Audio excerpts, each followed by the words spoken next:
Good morning.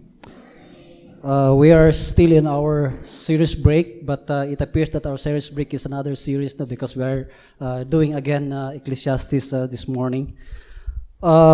Before I start, who among you are very updated with the news and the events that are happening in our, not only here in this place, but also in other areas of the world?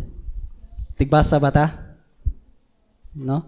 I think for many of us, just browsing the Facebook pages, there appears some of news or updates of what's going on and what's happening all over the world. And I'm actually following a certain page that is based in the UK about things that are happening in Christianity there. And one of the heartbreaking news that I read this week is that the court system or a judge in the UK actually made a pronouncement that a woman a pregnant woman should get to abort her baby because she has a learning disability. Even the doctors and the social workers that are the doctors actually recommended that she should abort the baby, a healthy baby, because she is not learning properly. And the social worker, even the family who objected to this judgment, cannot do anything about it because it was already judged with the court system in the UK. It's very heartbreaking, right? The thing that is supposed to do something that is mandated in their role is not doing something that we expect it to happen. And this is somehow related to our text this morning in the book of Ecclesiastes, because in the book of Ecclesiastes, if you read it as a whole, or you read it from chapter 1 to chapter 12, and that's the only book that you will read throughout your life, you get depressed, and maybe you get so many negative things that would enter and act out in your life. But Ecclesiastes is a book of wisdom. Now it's a continuation of the book of Proverbs, but it's a different kind of wisdom that we are going to learn. No, just as an overview lang. It is a book that critiques about life. There was an author who said that there's a preacher that has a lot of things to say about life in general. And the book of Ecclesiastes is a critic from a preacher that seems to appear as cynical. Murabag puro lang negative ang iyang nakita sa iyang palibot. He is the one who seems to rain on your parade. He is the person who has a needle that pricks your favorite balloon. Or somebody who ruins your party. And this is a book that is dystopian in its view of life. Very depressing yun. But thankfully, it's not the only book in the Bible. But because it's there, we need to study it, and we need to learn from it. No, it's a wisdom book that is unlike the book of Proverbs. Why? In the book of Proverbs, there are some examples of things that when these things would be done, or these things would happen, another thing would happen, or it's a cause and a consequence. For example, in Proverbs chapter 10, verse 4, it says there that a slack hand causes poverty, but the hand of the diligent makes rich. Or in Proverbs 22, verse 6, it says there that train up a child in a way that he should go, and when he is old, he will not depart from it. But life doesn't operate like that always. No? There are people who are diligent in their work, they are diligent in their career, but still it seems that they are not progressing in life. So the book of Ecclesiastes is a critique about that. No, it's a reality check for those who expect things to happen as they expected without perceived hindrances or failures.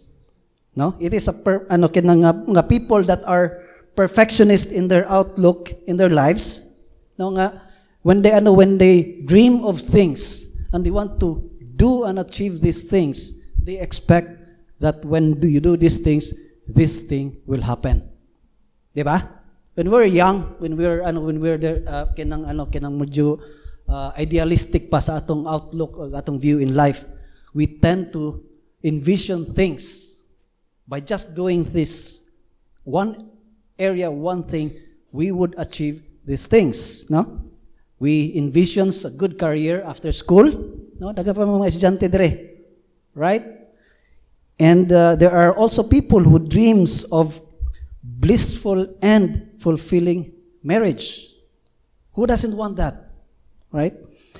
There are also people in their middle life who would envision or dreams or wants to have a serene and stable retirement. And for a new believer in Christ, there are this very common thing that when you are a believer or when you put your trust in Christ, they would envision or look at things like they are already victorious Christians ahead of them. So daghan na mga dreams nga victorious jud ko ani, it's because I'm already a Christian, because the Holy Spirit is in me. I would be victorious in these many things. I can overcome this. We are ahead kono and not the tails, no, so to speak. But it doesn't operate like that. No, most of us think that life is like riding a bus that you get to your destination on time. No, you just paid a fare and the driver would bring you to your destination. Not always the case, according to the preacher in the book of Ecclesiastes. Why? Well, the tires get flat, the engine can malfunction. Many of you have already experienced this, or accidents can happen. And this is something that I think we need to take into account when we try to navigate our lives here on earth, because your dream career may not happen even. Your dream marriage doesn't always turn into a good family, right? Posible gani di jud ka makaanak manggaling ka, but there's a very difficult situation that you may encounter. Your dream of a forever could probably be a never.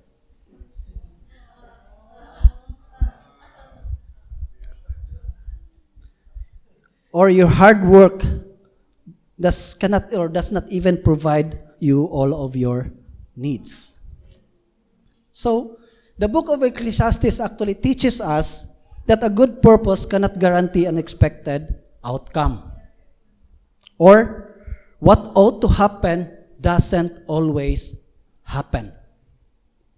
And we see this in our passage this morning. In verse 16 and verse 17, the preacher said, "Moreover, I saw under the sun that in the place of justice, even there was wickedness, and in the place of righteousness, even there was wickedness.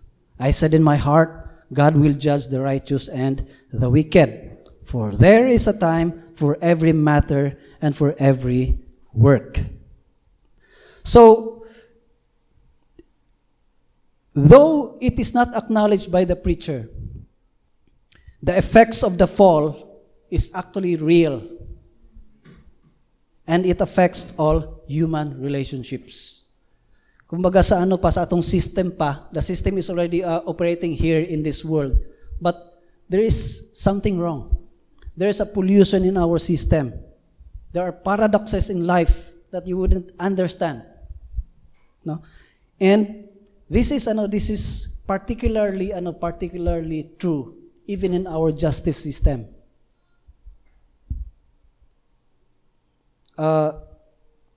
For some of us, or daghan tay mga kaila who are experiencing this, they would say, "Oy, I thought those who commit the crime is punished. Why was he jailed? Nga innocent man siya, ni defend raman ta siya. Or in situation that is closer to home, closer to us, I thought tarong siya, pastor manunta.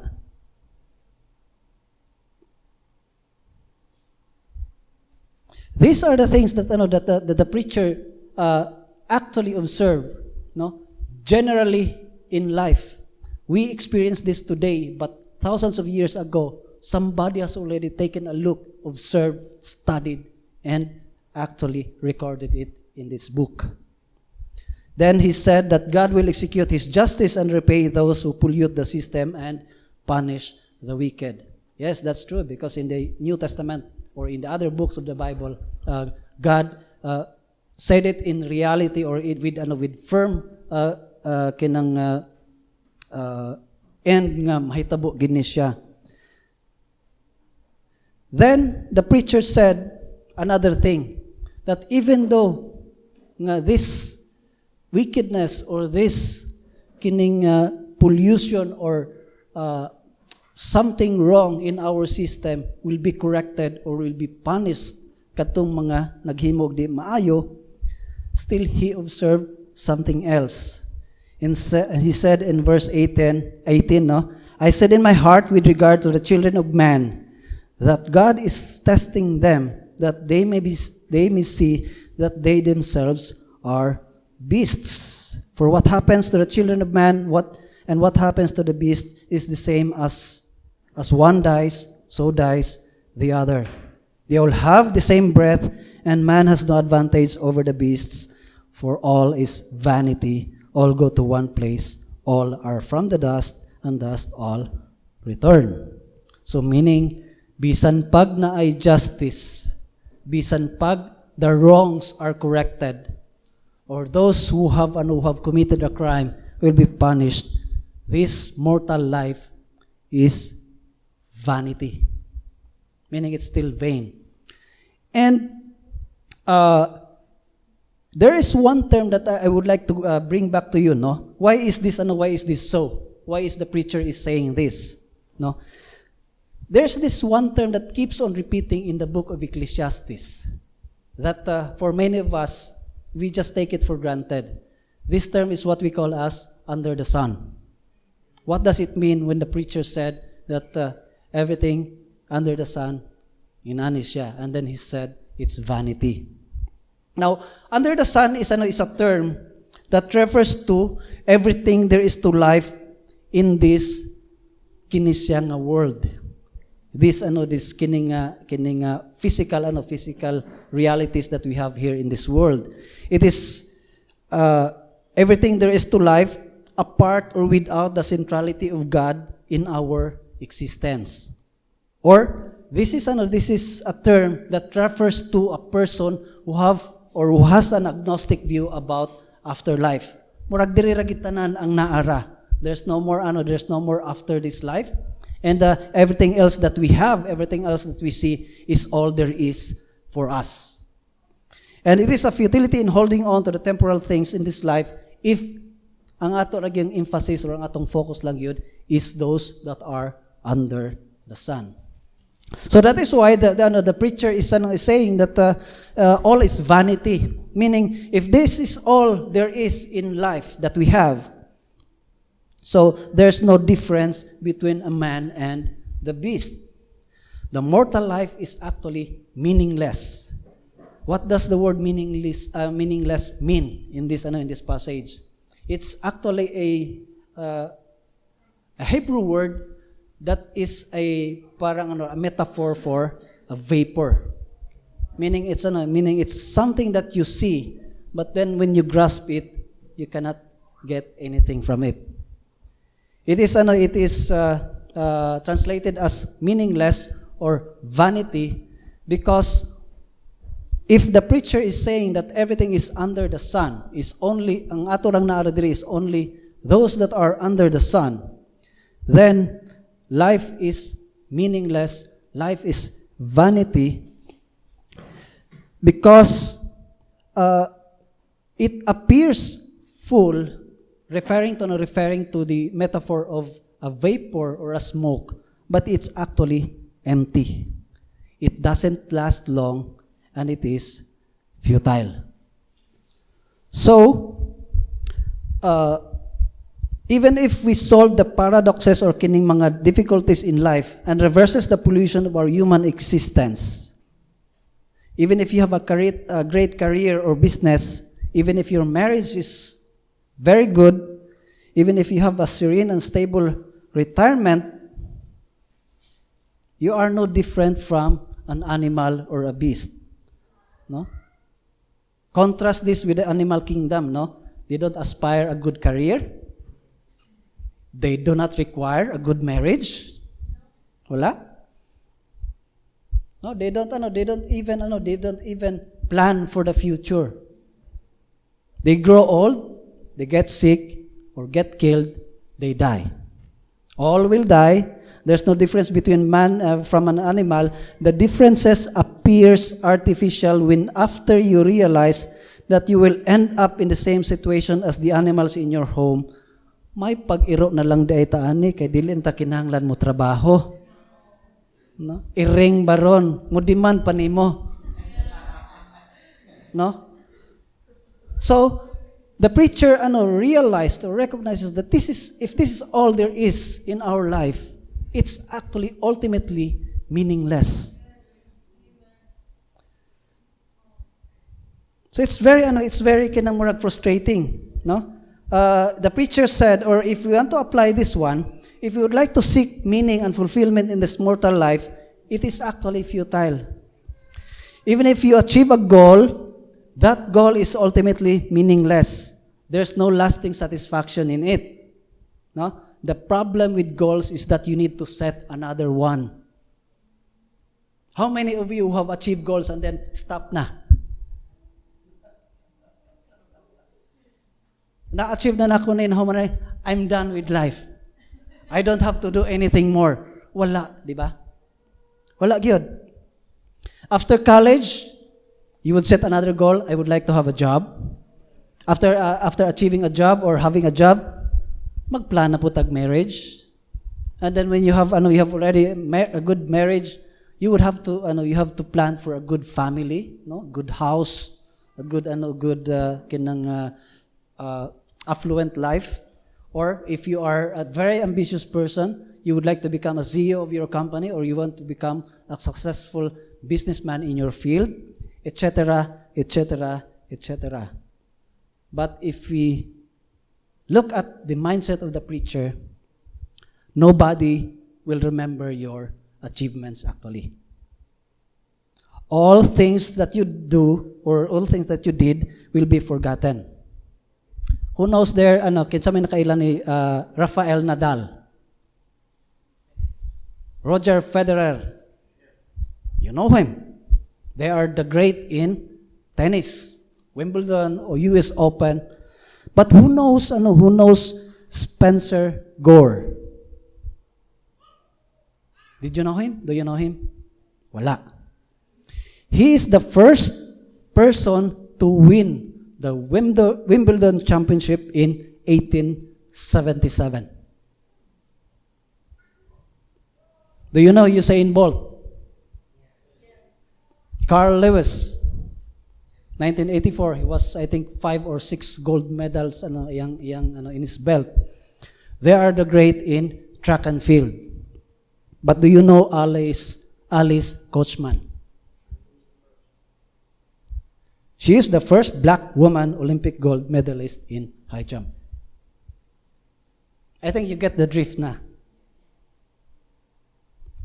All of those achievements or all of those things that you did in this life under the sun is ultimately meaningless. If life is all there is for us, what you do is no different from the beasts. We may think otherwise, but we often act like them as if there is all there is in our mortal life. No, animals, they just eat, they just sleep, they just roam around. If they're fortunate to have a good amo, makaligo pa sila. But that's all there is that that they do. And for us, if we look at the cycle of life from the day that we were born, we grew up, we go to school, we marry, we do things. It's a cycle of waking up, eating, exercise perhaps, go to school, go to movies, work, earn, buy, eat, sleep again, and then repeat those cycles again and again until the end of your life. Just like the beasts. That's why the preacher is very observant in his take and criticism of life. That if everything here that we are, or tanan na today, is only because it is under the sun, your life or your mortal life here is meaningless. So, we're just like them. And even for those who are professing Christians, we don't act differently, and sometimes, or most of the time, we fall just like the beasts in this world. No? How we spend our time, our energy, keeps on cycling na siya. How do we set our priorities in life, in our spiritual well-being? If you keep on attending the church late, that's the cycle that you will always do. It keeps on repeating, and you're no different from the animals, as the preacher says. So, you're not an animal, so don't be late when you go to church, okay? Even in the stewardship of God's resources to you.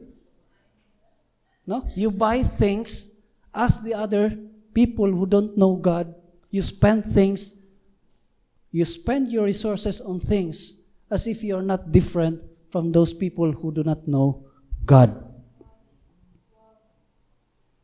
And lastly, we live, even if we are professing Christians, we live as if we don't know the answer to the preacher's question in verse 21, who said, "Who knows whether the spirit of man goes upward and the spirit of the beast goes down into the earth?"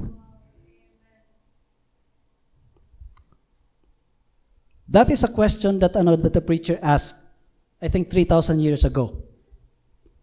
We all know that it's no longer true, right? Because we have a progressive revelation, and God has been giving to us information or revelation words that practically answers this question.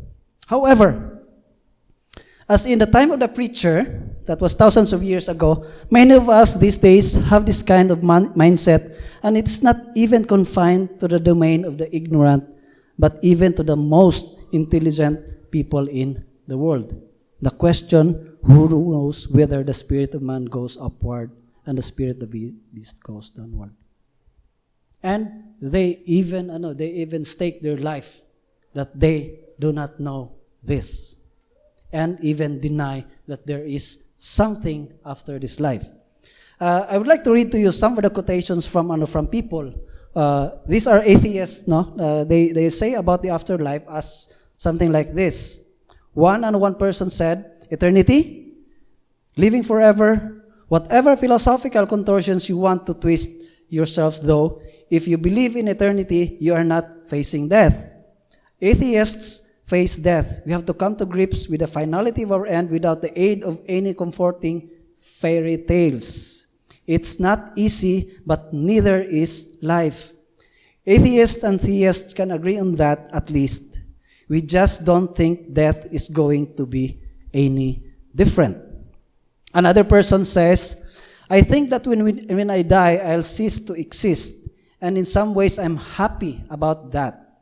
Life is hard work. Life is good, worthy work that I'm proud of and that makes me feel good for the most part. But even though I'll probably be sad to die, I'm still glad in principle that someday life will cease and my burdens will dissolve with joys. I don't want to live forever." And this one, I think this person who said this. This is Albert Einstein. In a letter to somebody on February 5, 1921, he said, "The mystical trend of our time, which shows itself particularly in the rampant growth of the so-called theosophy and spiritualism, is for me no more than a symptom of weakness and confusion. Since our inner experiences consist of reproductions and combinations of sensory impressions, the concept of a soul without a body seemed to me to be empty and devoid of meaning." That's how he answered the question of the preacher 3,000 years ago. With the advent of the knowledge that we have, with the information that when we gathered on this world, he's still able to answer and unable to give a truthful answer to it, even if he's one of the most brilliant minds in his time. So if all go to one place, all are from the dust, and to dust all return, what should we do? No, dili ta ma-depressed. Because we have to avoid two kinds of extremes. When we read this passage and when we read the book of Ecclesiastes and we experience the things that the preacher actually described, we have to avoid one, to get depressed because we felt helpless that we can control the circumstances around us. Another thing is to avoid this term, que sera. Bahala na. No? We have to avoid becoming fatalistic and no longer care what will happen next. And many people do this. And even to the point that, wala naman so I just have to end my life. Wala naman.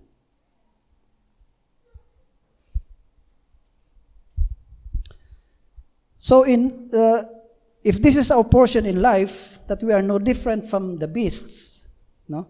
Then the preacher is correct to say in verse 22, "So I saw that there is nothing better than that a man should rejoice in his work, for this is his lot. Who can bring him to see what will be after him?" So to avoid those two extremes, we need also to balance our life. And in verse 22, he said, we need to take life as it is. And as God gave us something, we need to enjoy that and live our life with that. This is our destiny. Kung mo ni siya atong destiny, what's better than enjoying the things that you do? It is God's gift to you. However, this is not entirely accurate yun. Because we know that life is more than just anything that we see under the sun. And we will discuss that later on at the end of the sermon. Then in chapter 4, let's continue now because we'll end our sermon in chapter 4, verses 1 to 3. "Again I saw all the oppressions that are done under the sun, and behold, the tears of the oppressed, and they had no one to comfort them. On the side of their oppressors there was power, and there was no one to comfort them. And I thought the dead who are already dead more fortunate than the living who are still alive. But better than both is he who has not yet been and has not seen the evil deeds that are done under the sun." Grabe, no?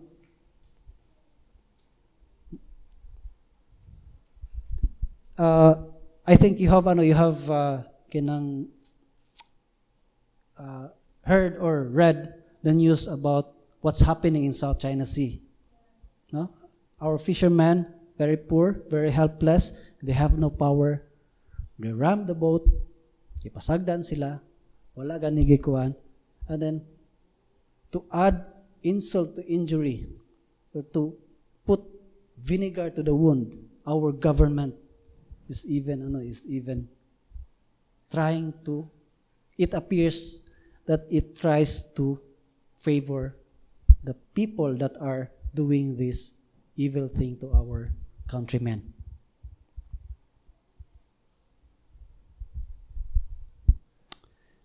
We are all aware of the many evils in our society, but I think this is one of the issues that we are very concerned because this is permeating in many areas of our life, and more often it hits closer to home. No? Dakan kitag maano ani, dakan kitag na observe ani, dakan kitag na experience ani. I think that it was last year that there was one student who was shot, and because the person who shot him is from the powerful clan of Cebu, he was not able to get the justice, and not only that, he was even threatened. Grabe ang mga experiences, the oppression that he got, even if he's a victim. And the thing there is that the preacher is saying there's no one to comfort them. If the oppression is not addressed, even though how many times you would console a person, the comfort is not there. But there's one thing that I would like to a little bit of segue lang siguro nino, because there's a twisted kind of oppression narrative that is being pushed in our society nowadays. I think some of you are already aware of this, no? It is one that is quite dangerous because it's already infiltrating in our church. In America, this is already a very hotly contested nga issue, and it's slowly creeping up in the Philippines. And this is what we call as kanang issues about classifying the society into two classes, the oppressed and the oppressor, which stems from an ideology that is coming from kanang Marxist ideology, what we call as critical race theory. It says that that society is divided always into two categories. One minority and the other one majority. And the majority has the tendency and always oppresses the minority. And it's turning into a class warfare between the oppressed minority and the oppressor majority. Have you heard of social justice things going on? No? The wave of social justice and social justice ideology is actually coming to our shore. The LGBT ideology, no, that they were projected or they were perceived or presented as a minority that is oppressed. And first, they want to become tolerated. They want to be accepted. Then they want their things to be taught na in the schools. Equal rights. Have you heard about this? And then lately, kining gitawag na tuog Sogi Bill. Sogi Bill is something that is based upon a twisted or misunderstood view about oppression and equal justice or social justice. It is a twisted kind of ideology which the church is now fighting. In the U.S., churches are being split because of this. No? PCA and PICOSA is already divided, but PICOSA is being divided all the more because they are now accepting same-sex marriage. A church denomination that once is a bulwark of truth, now they are the ones who are embracing error. So, after all this, all of these observations from the preacher, what shall we do? Sa may atong buhaton. First, as a conclusion, Ecclesiastes does not want you to become cynical about life. It also tries to avoid escapism. It actually encourages us to celebrate life with wisdom. No? He said nga, if everything is under the sun, don't go to the other extreme. Don't go to the other extreme, but navigate and balance your life in such a way that what God has given you, you have to accept it as it is. It teaches wisdom in a way different from the book of Proverbs. In the book of Proverbs, when you do these things, something will happen as a result. But Ecclesiastes is something different. It says or it teaches us that not all things end up to its logical end. When you pay something, you would get something in return. But in actuality, in life, even if you do or you pay something, you would not necessarily get what you are paying for. Life is full of paradox. So, the preacher said, live with it. Another thing is that the book of Ecclesiastes teaches us that God is sovereign and He placed everything into our path in His perfect timing. We may not understand these things, but we have to learn to accept and trust Him for it.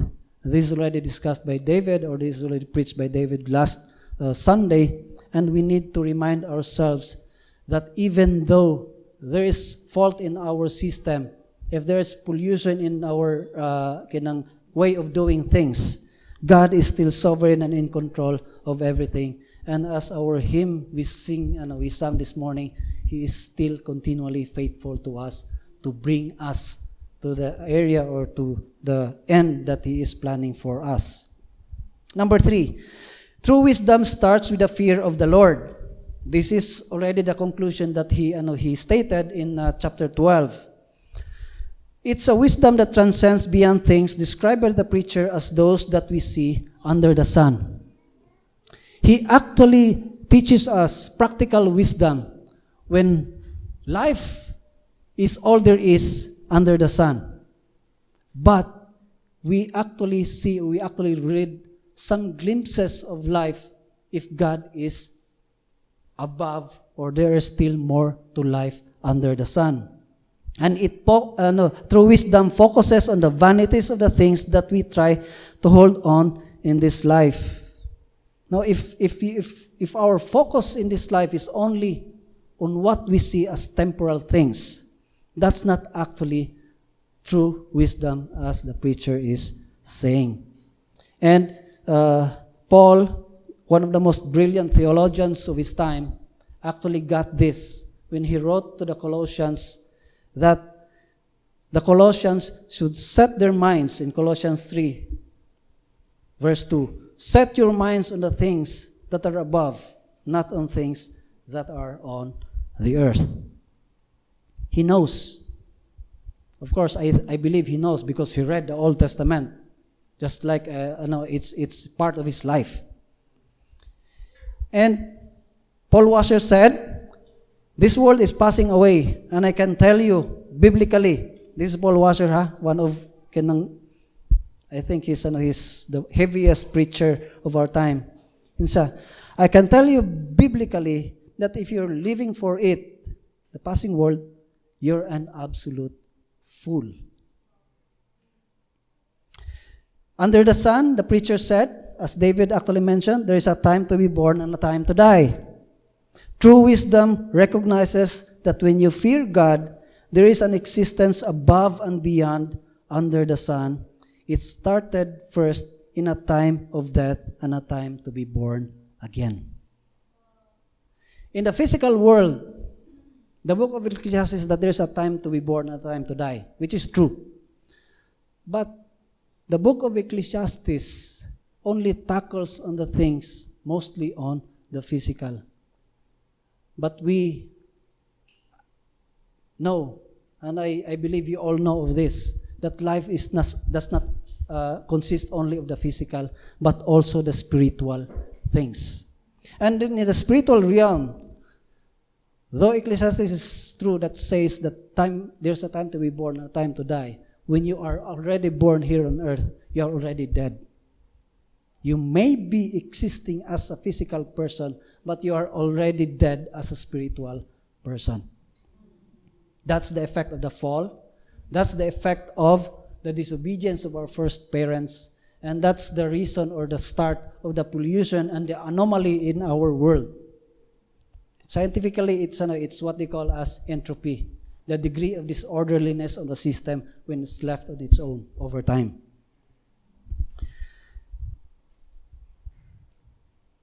A time to be born again, because a person, apart from God, if he's still living his life under the sun, is a dead person, though living physically.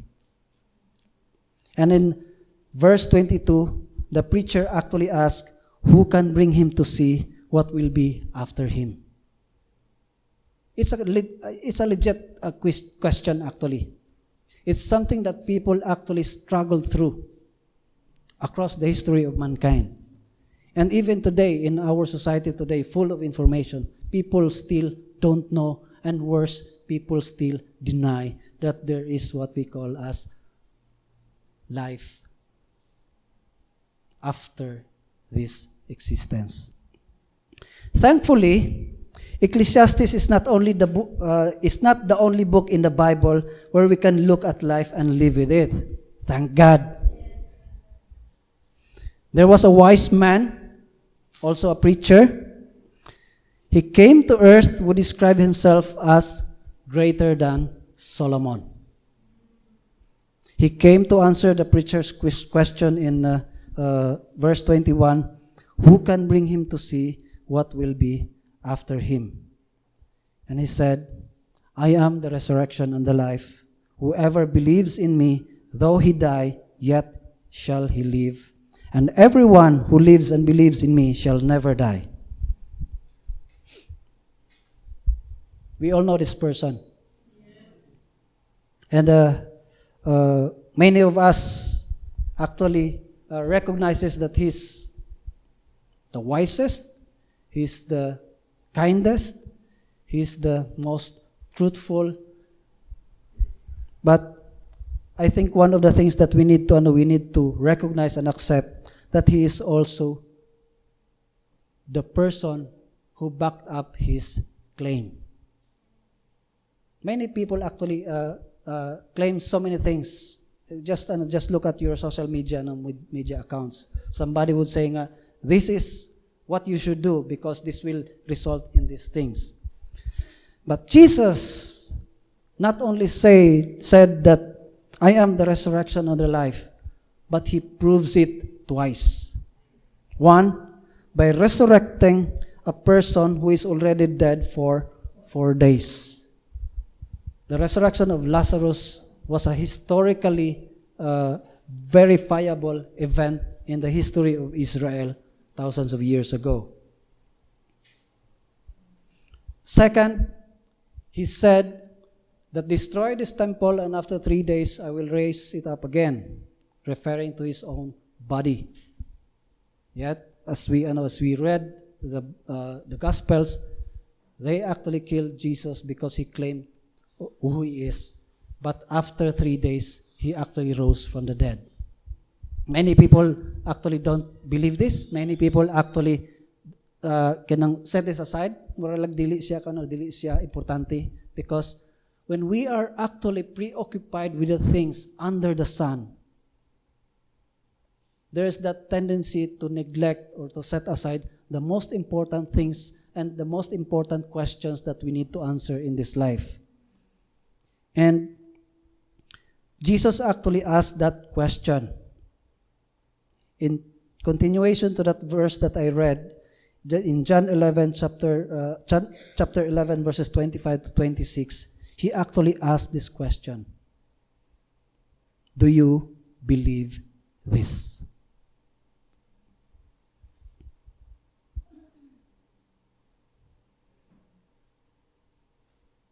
Everyone who lives and believes in me shall never die. Do you believe this? It's like maralag casual lang siya nga question. But that question and the answer to that question spells the difference between your life here on earth and the life afterwards.